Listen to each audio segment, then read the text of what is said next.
ايه الاكل يا دكتور اللي يزود الاكسجين في الجسم؟ انا عامل لك بدراسه علميه بحته معلومه المصدر عن الاكل اللي بيدي اكسجين في الجسم احسن من هو اكسجين نشط.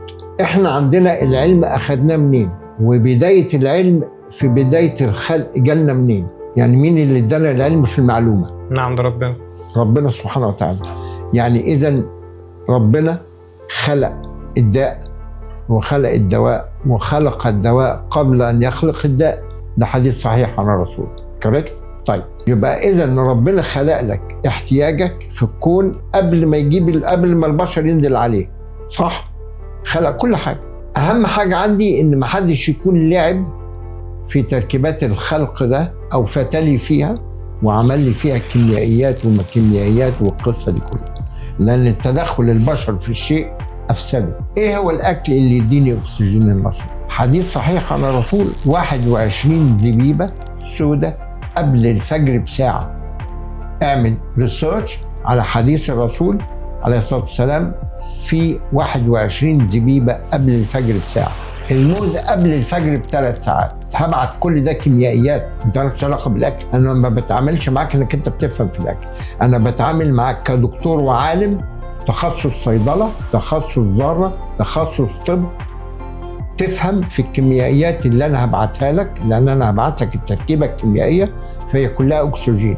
انا بحتاج اكسجين في الجهاز الهضمي، يعني ما ينفعش اهضم بدون ما الاكل النيوترون يخش مع الاكسجين يخش يتفاعلوا مع بعض ويديني انرجي، اوكي، او اخد الطاقه بهذه الطريقه.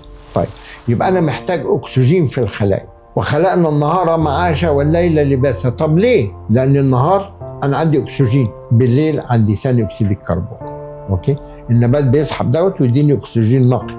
طيب بيسحب كل اللي في الجو، بينقي العوادم على قد ما بيقدر، وعلى حسب تركيبه التربه وعلى حسب تركيبه النباتات اللي عندك غابات ما عندكش غابات. الغابات الاستوائيه دي احسن مصدر للاكسجين. طبعا الناس اللي عايشين فيها صحتهم عاليه جدا جدا جدا، غير الناس اللي عايشه في المدن. عند البلوك بتاع العمارات شباكك بعيد عن العمارة اللي جنبك بقد ايه، هل السيركليشن اوف اكسجين داخل لك، بتركب اسانسير فيه 100 واحد، هل ده صح؟ نسبة الاكسجين ما فيش. انا بتنفس التنفس بتاع ثاني اكسيد الكربون اللي في الكل.